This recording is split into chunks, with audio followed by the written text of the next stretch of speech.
Welcome to another session of iConnect, where we explore the ideas, companies, and key players that continue to raise the bar in eDiscovery. Hello, world. This is Gavin Manes and Ian Campbell here, following up on our second in our multi-part series of the eDiscovery Bootcamp. I hope everybody's Wednesday afternoon is going well, because I think it's afternoon everywhere now. I'm broadcasting from just outside of the Salt Lake City region here in Utah. Avansic is based out of Tulsa, Oklahoma, but I guess there's this thing called the internet. We've all heard of it. We can be pretty much anywhere. Today, we're going to talk about eDiscovery Bootcamp, and we're going to talk about AI and how it can save your life, is what the slide says there. So today, joining me again is Ian Campbell. Ian, introduce yourself just a little bit. Tell us a little bit about iConnect. Yeah, thank you, Gavin. It's Ian Campbell here from iConnect, CEO. iConnect is a multi-party access to confidential information. We focus primarily on review, which means that if you've got confidential information that multiple parties need to see, you can put it all in one place. It all gets indexed, everybody accesses it. We've been doing this for a number of years. What that means is we've got a relatively rock-solid piece of software that meets the needs of some of the largest and most complex legal cases in the world. And we've sort of moved on to today to identify some specific use cases where we know AI has benefited people. We wanted to take that information and share it with you, such that your next project can potentially go smoother than it does now. Back to you, Gavin. Yeah, and we're going to take about the next 45 minutes or so. I have 2 poll questions, and if you want to ask questions, please just ask them. Anything we can answer, we'll answer in the middle of it. But this is our agenda, and Ian and I talking about this, and we basically said, let's just get practical. I had a little song I was going to sing, but we decided not to, about being practical. We don't need to explain what AI is. We're not going to really talk about TAR, all those kind of things. We're going to talk about how you use AI every day and how you should use it every case. Not every case is going to need TAR or predictive coding, but every case should really use a lot of this stuff. So we're going to talk about what we call the basics of AI related to eDiscovery. I'm going to show you a little data visualization, which is kind of an AI assisted concept. We're going to talk about model document searching. We're going to give you an example of how that's performed in one of the iConnect systems. We're going to talk about review analysis of automated manual reviewers. We still have linear review and stuff like that going on.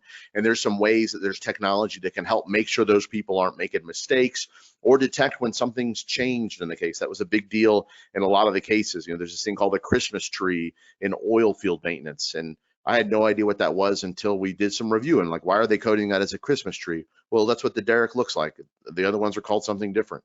And then the last topic, which is probably the most exciting in the last few years, is we're getting really, really good at detecting PII and PHI and things like that. And it's got some use in breach, but now we're seeing it used in a lot of other regular cases as well. It helps us with protective orders and other things like that, knowing that, hey, I'm about to produce to you a bunch of data that has social security numbers in it.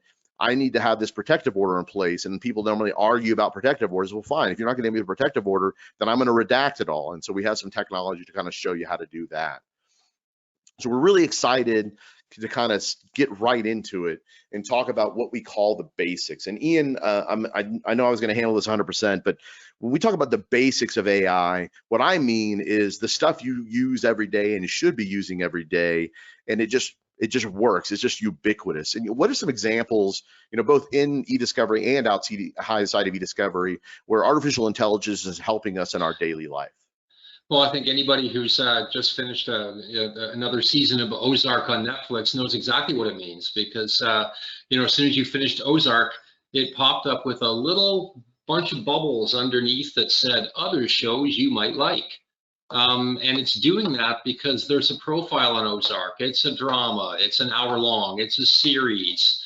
It's got some adult content in and around some of the violence. And it's a murder mystery. And from that perspective, it took those cues and said, go find more like this, and it did it. And if you look at that in the in the iConnect world or in the basics of eDiscovery AI world, it's kind of the same thing. I mean, and if you look, my little analogy there of Ozark on Netflix and find others that are similar, there you go. Look on the right-hand side, find similar, exactly the same thing. Clustering, imagine taking all the anime, put it together, all the comedies, put them together. Near duplicate, go find other shows that are shot in the Ozarks.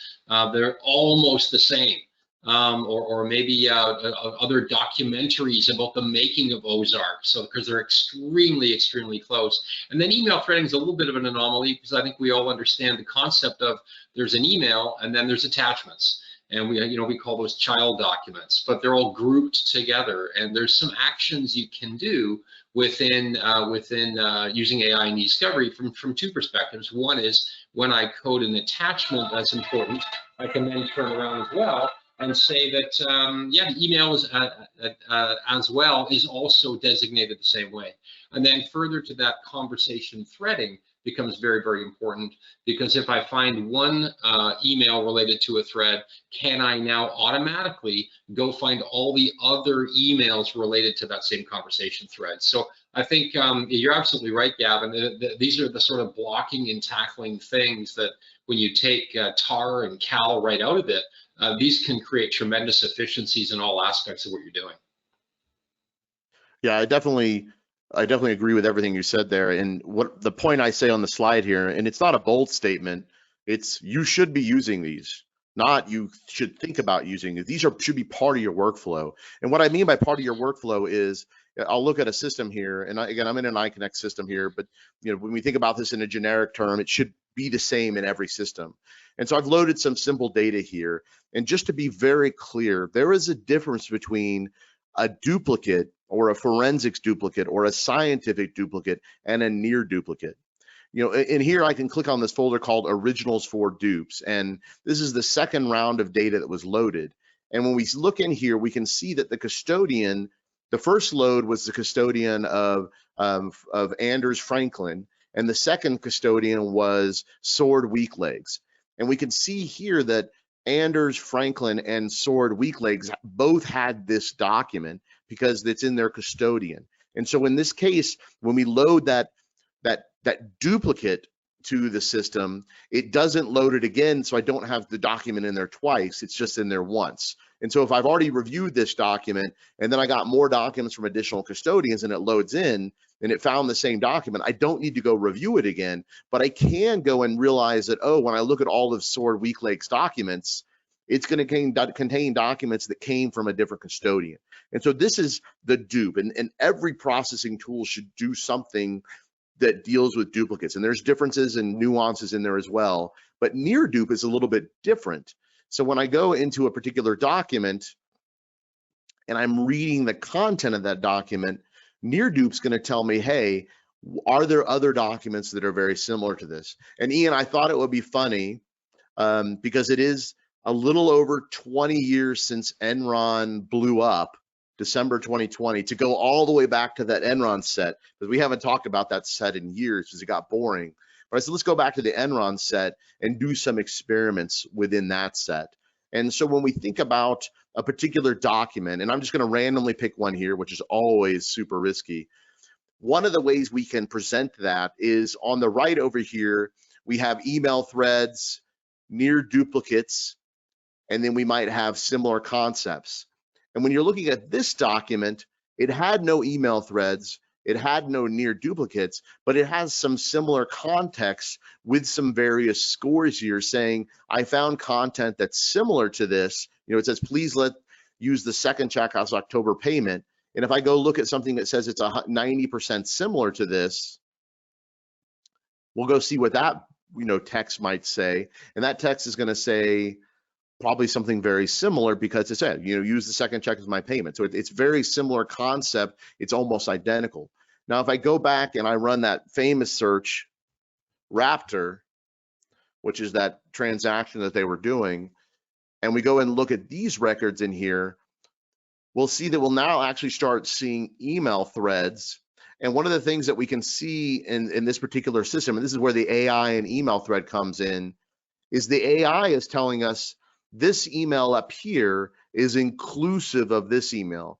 So when I'm doing my document review, there's no reason to look at this email, as long as when I look at this email, I'm willing to look at it from top to bottom. And so if I go and look at those two emails, one will see that, as you would expect, the second email will be contained within the body of the first email. And so this one says, Enron CFO partnership had millions in profits. We go up a little bit, and there it is, there's the content. And so that's kind of AI, that's kind of, you know, the metadata being helpful in there, but that similar concept is really what brings, you know, everything home and shows us what's going on. So that's kind of how that's used in a tool. And then when we talk about workflows, the most common use for it in a workflow is obviously filtering in some way. We're getting rid of data. We're trying to reduce what our attorneys are going to review or what our reviews are going to review. And we can clearly do it with email threads. But in near dupe, we're actually saying, I like this content. How many other people have similar content? And so there's ways that we can use these basic technologies to help us root around in our documents and figure out what we found. And then that last thing we talked about is similar concept, but I'll give it to you, Ian, in a second, is, you know, that concept expands that near duplicate. So near duplicate says these two documents are almost the same in their content. Similar concept says they have some, you know, they're both talking about baseball versus this is talking about this particular play in baseball. Go ahead, Ian.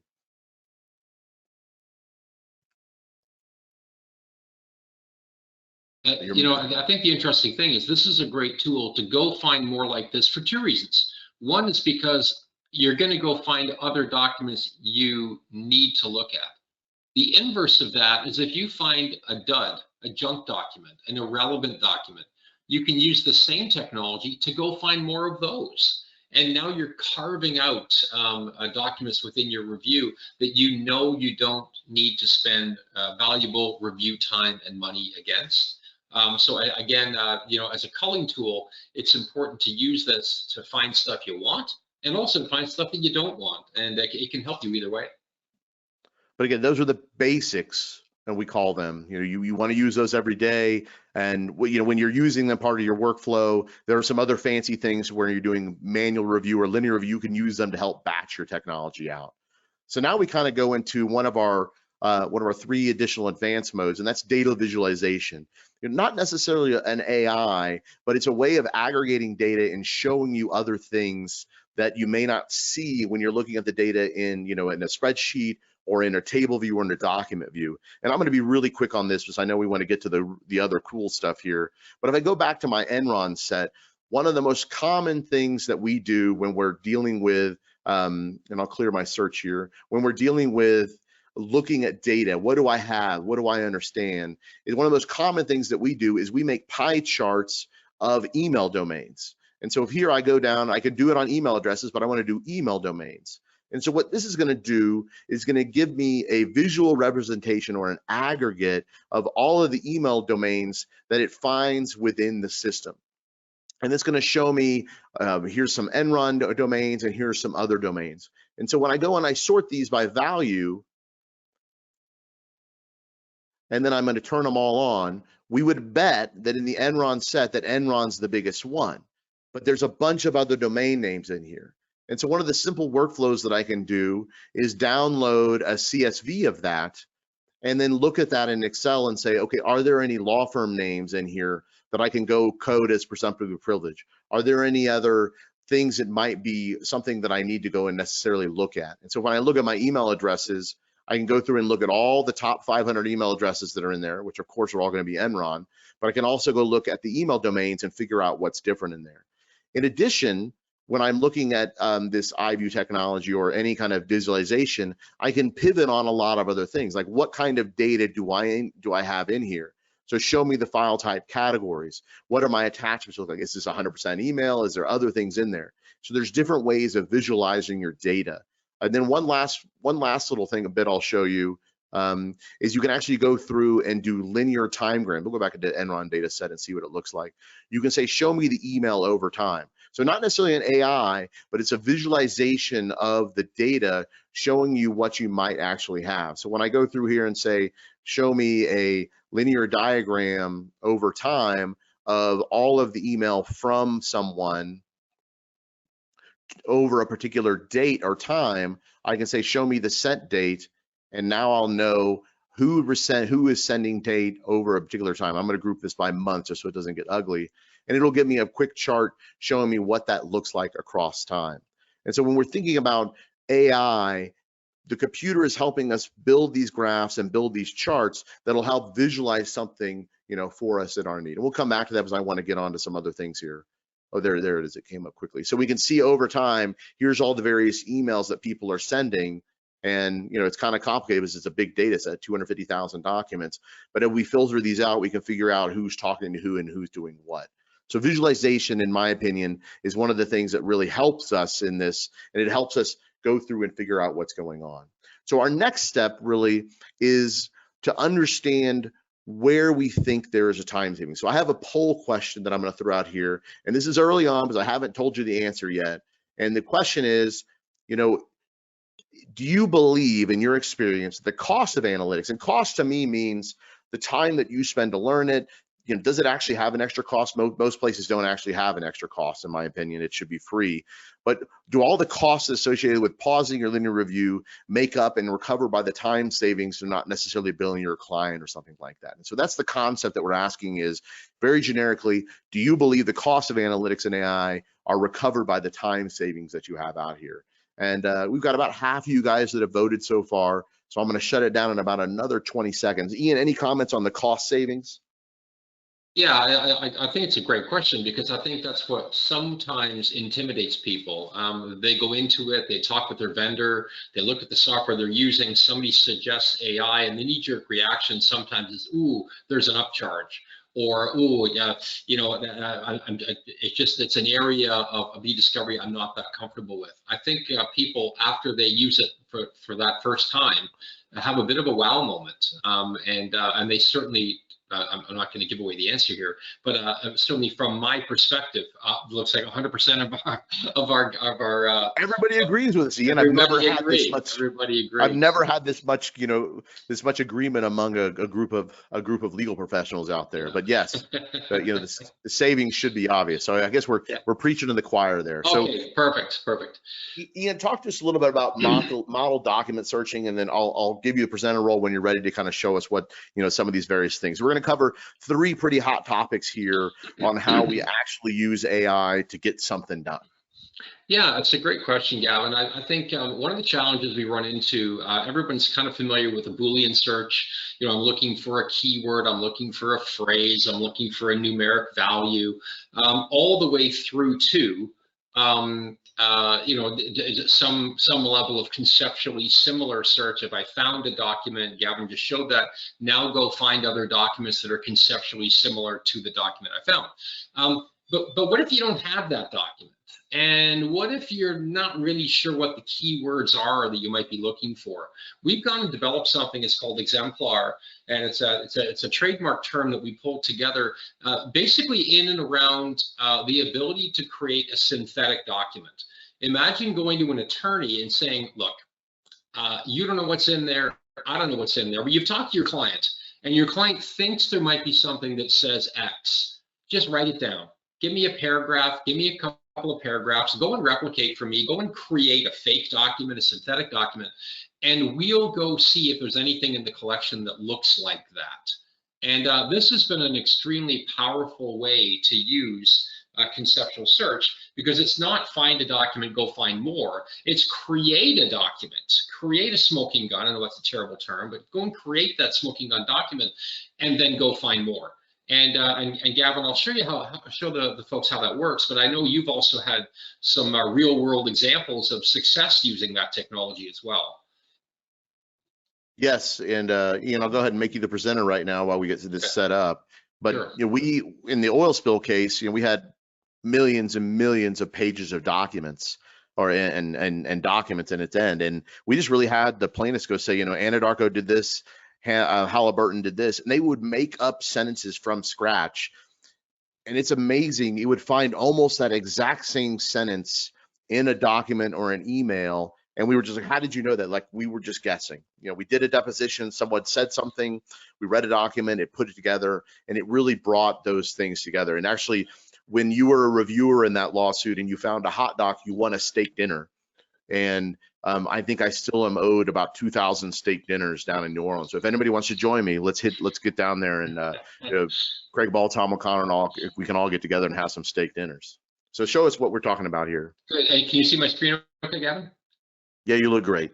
Perfect. Okay, thanks. Okay, so let's assume I'm here. If I wanted to go and do a search for the word knee, of course, I just type in the word knee, and it'll go out, find me all the documents that contain the word knee. And if I want to then go look at one of those documents, I'll grab this one here.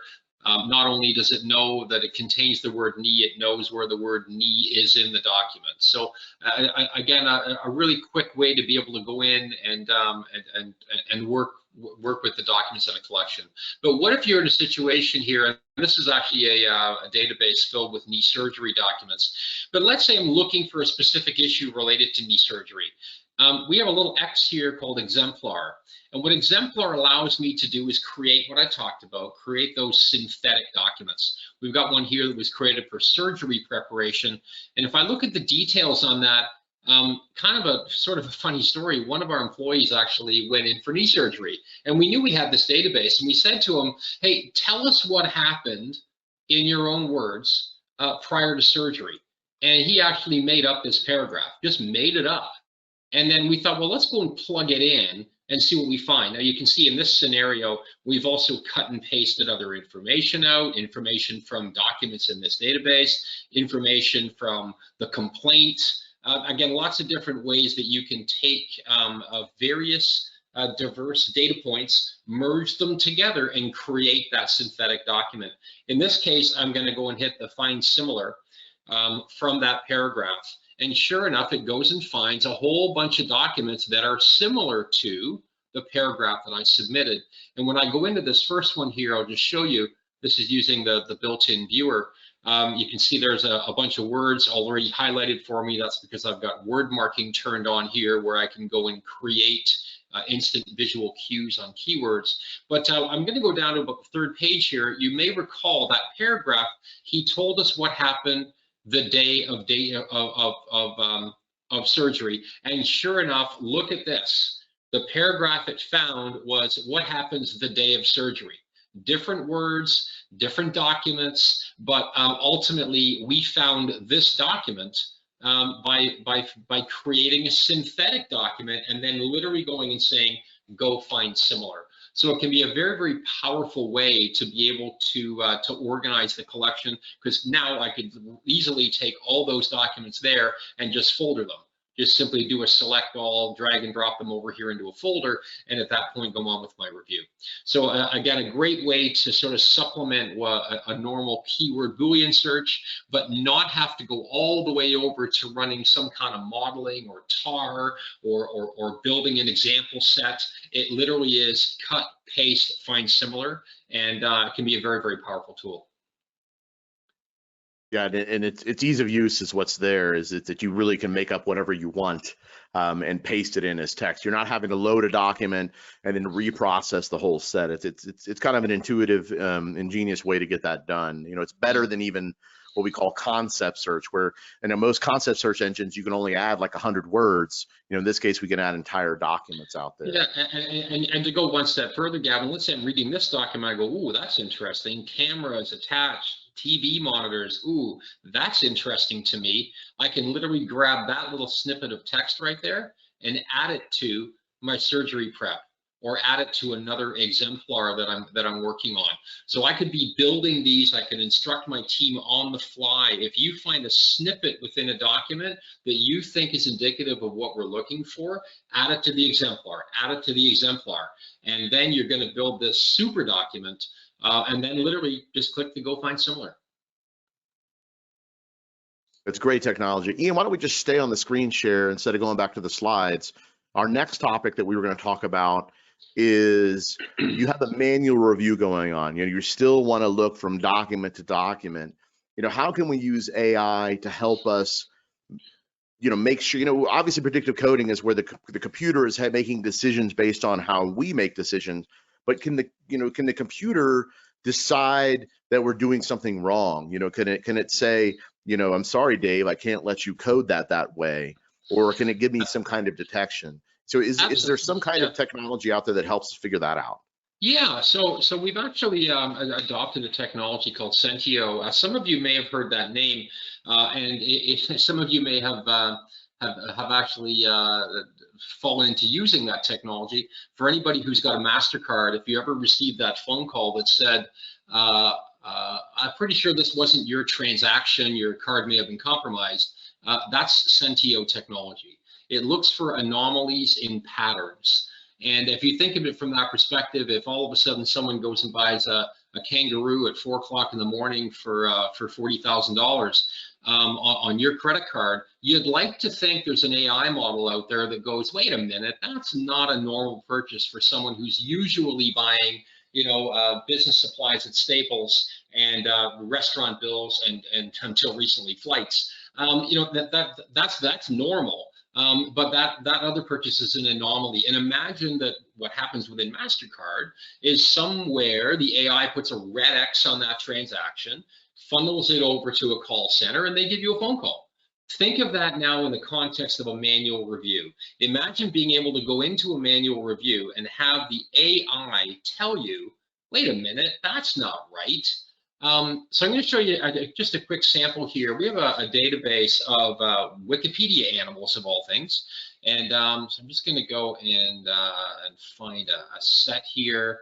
MF not reviewed. There we go. So these are animals. So imagine, if you will, every single animal falls into one of three categories. It's a land animal, it's a sea animal, or it's an air animal. A bird is an air animal, a whale is a sea animal, and a dog is a land animal. Pretty simple stuff. We built a very simple model. We went through no more than 50 documents. We said, that's a dog, that's land, that's a cat, that's land, that's a shark, that's sea, and we built some very simple models. Models to the point now that were done all in the background by an administrator, and now my review team starts their job. Here's a whole bunch of documents that no one has looked at yet. I'm gonna go start reviewing them. And as I go and do that, here's the first one that shows up. It, in fact, is referred to as a rooster fish. I guess it's a fish, but that's not the point. Imagine it was related to an issue within your project. And look what happened. The system is smart enough to say, this is a sea animal. In fact, I'm 99% confident this is a sea animal, and it can assist your team with the designation of this document, with the confidence level being done automatically. Now, that's called a soft check. It's actually so confident it's already checked it for you, and you can now confirm that as a sea animal. What you also could do, though, is you could say, well, I know it's a sea animal, but I don't really want to include this in training because it's also talking about these other two issues, and I don't want to confuse everybody, so I'm going to exclude it from training. So beyond the fact I can designate it as a sea animal, I can also exclude it from training.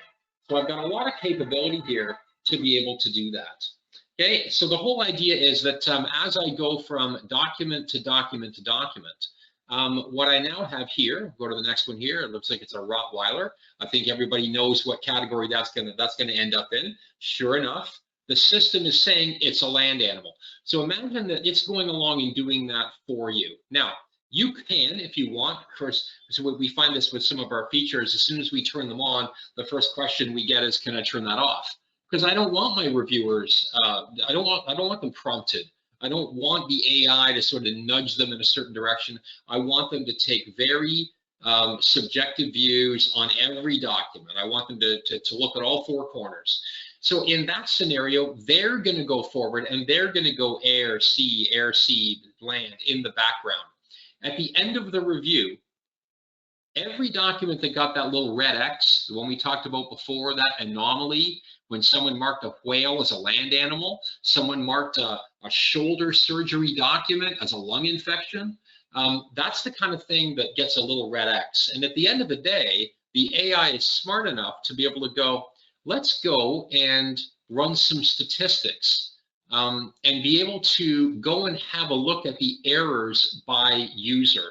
And you can see here, our reviewer Miguel struggled. He struggled on the difference between sea and land. In fact, he flip-flopped a number of times and got it wrong. Now, this is where you might look at Miguel and go, Is Miguel a bad lawyer? Is Miguel a bad reviewer? No, Miguel just needs a little bit more training in and around the difference between, shoulder surgery or shoulder injury and a lung infection. And he needs to understand that. This gives you the ability, you can see here the various documents being identified. Error count here, we use Miguel a lot, so he's made 360 errors over the course of the system. But he always seems to make a mistake in and around the sea and land designations. Further to that, we can also look at what days he struggled the most. Further to that, we can look at what day of the week he seems to be challenged, all the way down to the hours of the day. Now, the advantage of this is that some of your team may not want to dig into this every day, but they need a report. They need to know on a Friday afternoon, how's the review going? What kind of errors are we finding? What kind of issues are the team struggling with? And so we've gone and created a very simple way up here where I can print this, I can download it as a PNG, I can download it as a CSV or as an Excel spreadsheet. So a very, very quick way for me to share this information with members of my team. But ultimately, when you think of AI, this is sort of like what's going on under the waterline. And it's AI without your reviewers really having to use AI, know anything about UI. They just go ahead and code. If you want to give them a prompt, turn oversight on. If you with the confidence bars. If you don't want to give them a prompt, let them do their thing, and you're monitoring from the background. The AI is monitoring their actions, and just like buying that kangaroo with a MasterCard that gets a red X and you get a phone call, in this scenario, that document gets set aside, it gets put into a folder. You know who did it, when they did it, and what issue they were confused with, and it gives you tremendous visibility into the productivity of your review team. Sounds great. Some of you may or may not know iConnect actually acquired the AFI technology last fall, and in doing that, we've now memorialized and sort of built directly into the code not only some of the basic analytics that Gavin talked about earlier, things like near dupe and threading and clustering and some of those things, but the key one for us was PII. And one of the unique things that we start to see out there is that people get challenged when they end up in a situation where they need to find information where they don't know what they don't know. They know there's Visa card numbers in this data, they just don't know what they are. They know there's phone numbers in this data, they just don't know what they are. They know there's probably passport numbers in this data, we just don't know what they are. If you've got 100 records, you can probably go look for them. If you've got 1 million records, that becomes problematic. So what we've gone and done is developed a way within the platform to do a couple of different things in and around PII. One of the first things that I can do, I'm going to go over to our dashboard here for a second, is that one of the dashboard's a bit of a launch pad for me to go and generate reports. So what I could do is I can say, look, just go in and find me phone numbers. You can literally set up a button here that says, go find me phone numbers. With one click, I can go in, and this is as much as your users need to know about AI. They go in, and magically what comes back is every document that contains a phone number, and sure enough, if we go and look at these documents, you'll start to see phone numbers plastered all over them. So that quickly we can go and find, and you can see they're all highlighted for you. So it's gone and found phone numbers, even though it didn't know what the phone numbers were. So it fits perfect for the category of I don't know what I don't know. So we've gone in and found phone numbers, cell phone numbers, office phone numbers, etc. Done that from the dashboard. The other thing that I can do from the dashboard is that I could in fact go in and generate a report, because I might say, well, I want to find phone numbers, I want passport numbers, I want all different kinds of PII. Well, what I can actually do is I have a report manager here, and one of the things I can do is I can actually go in, I did this one earlier today, so I'll just show it to you edited. I created one called surgery, May 2022, PII in the surgery data. I'll go next. I marked it as a search term report. And then what I did is I just basically said, I want the entire project, and what I want to do is I want to go find all that stuff.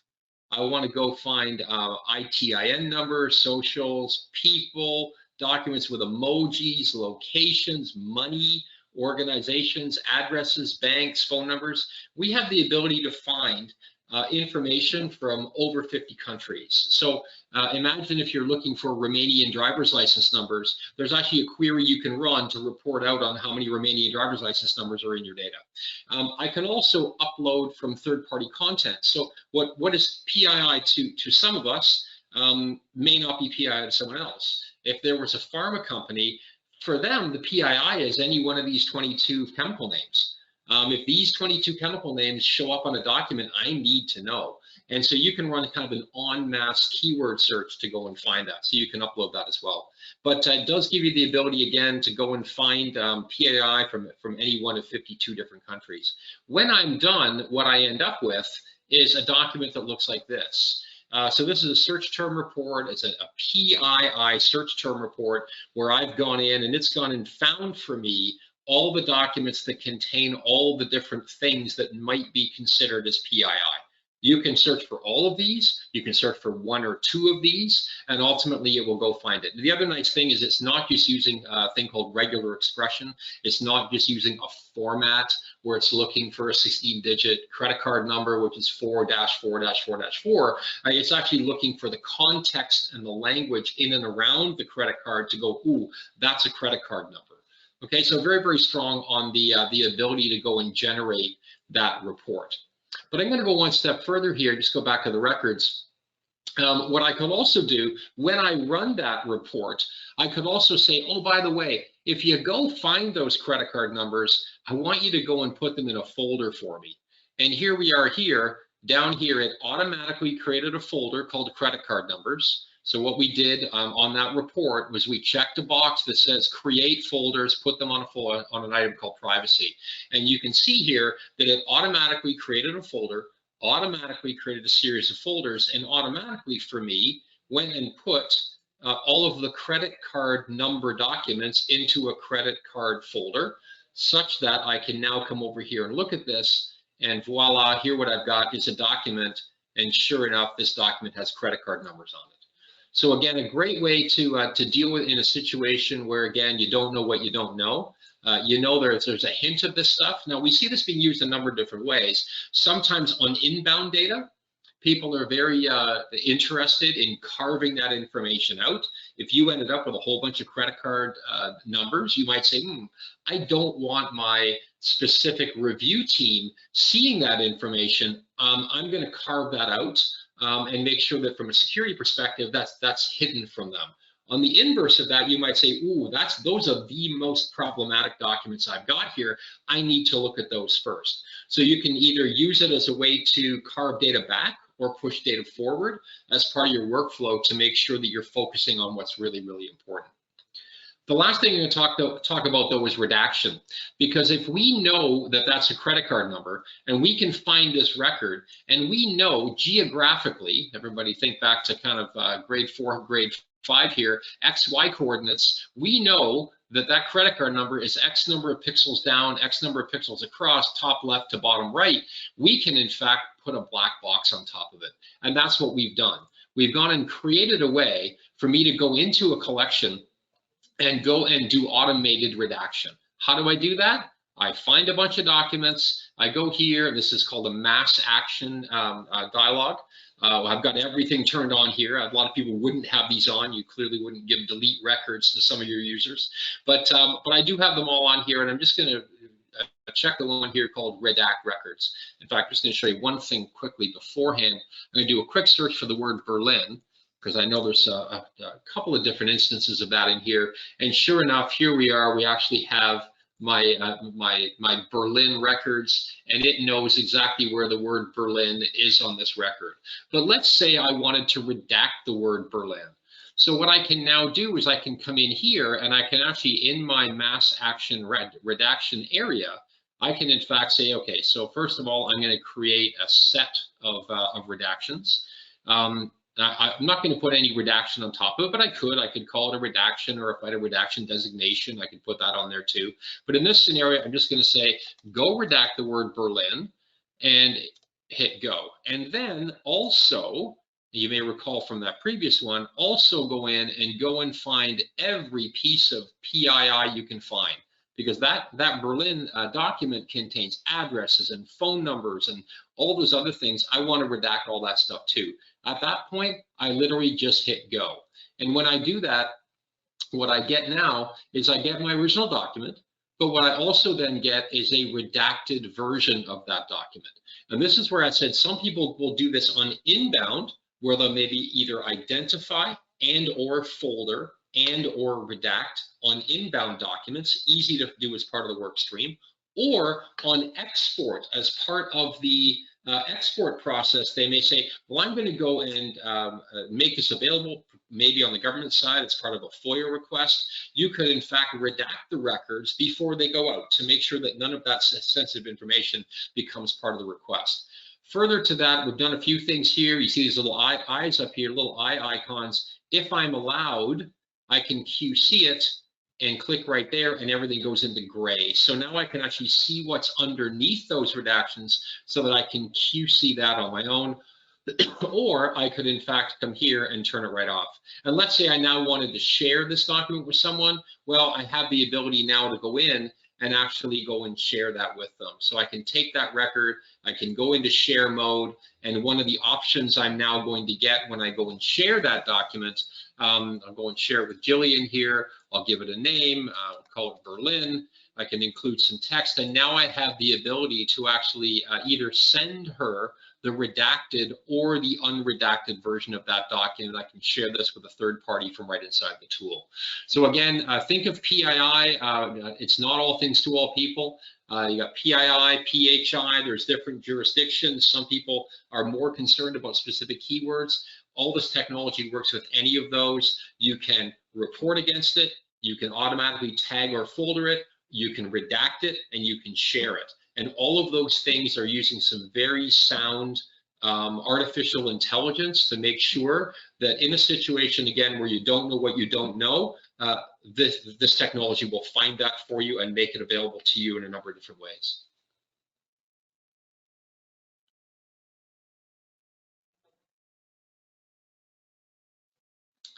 Gavin, you might be on mute. Thank you, Ian. Yeah, sorry, I had the need the little you're muted sign there. But yeah, thank you very much for those for that description there. But we had some slides around there, and one of the other things I wanted to highlight was you can create those reports and those search term reports, and they're very useful for helping you find stuff.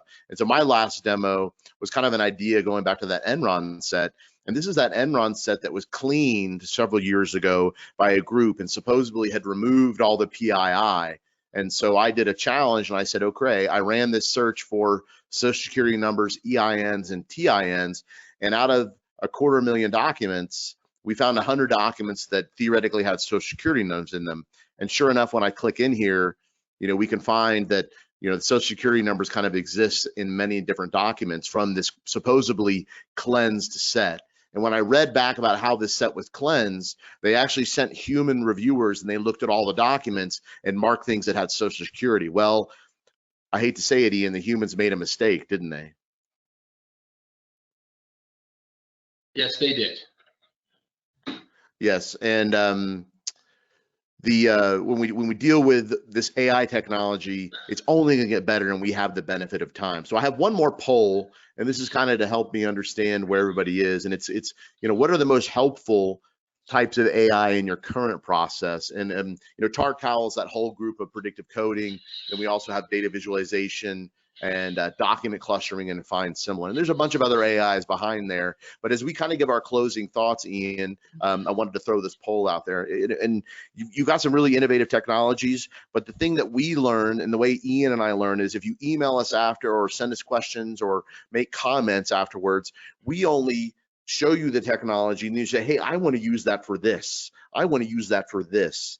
And the automated redaction is one of those things that we never knew that people would use it in the way they have. And one of the ways they're using that is actually to do inverse highlighting as well. So they could say, I need you to go look at these comments that were made every time that this word exists. And they're actually making people go and delete the redaction saying that they're clear. So it's the opposite, Ian. So I need you to go look at every reference of the word Ian Campbell. So we run the cover, and then they have to go delete the redaction, which creates a log of who said this item is great. And when we realized they didn't delete a redaction, they missed one of the comments. So the opposite use in this kind of this creative technology. Ian, final thoughts? Yeah, no, I think it's a great point, Gavin. I mean, I think there's lots of different ways to use this technology, and even from the perspective of you know, how you do it. You see a couple of ones I'm bouncing through here. To Gavin's point, you know, we've seen people say, "Ooh, I want to go find everybody." Anytime anybody talks about treatment comparisons, I want them to know that record exists. But that's the only thing I want them to see. I don't want them to read the rest of the record. So that's an inverse redaction. You know, the ability for me to say, well, there's what you're looking for, but I'm not going to show you the rest of it. Now you know what I've got, but I'm not going to show you what the rest of it is. So things like a DSAR response, for example, this can be very, very powerful for that. And again, from a QC perspective, you know, you might have someone who says, hey, look, I want to see what you're redacting here. You can go into QC mode and have a look at that. So I think to Gavin's point, we see hundreds, if not thousands, of different workflows. We know every project is that little bit different. I pick up the phone and ask the question. If we can't do it, we'll tell you we can't do it. But I think the one thing you've probably seen today is that it's a very pliable system. It's a very flexible system. You can tag what you want, you can find what you want, you can redact what you want, you can tag what you want, and you can build a lot of scripting into that to make each and every project successful. So you know, appreciate the opportunity today to show you some cool things that other people have done with our tech that they gave us the rights to show to you as well, and hopefully it will optimize some of your future workflows. Well, thank you, Ian. I look forward to our next boot camp. Everybody have a great afternoon. WeConnect, brought to you by iConnect, making information accessible.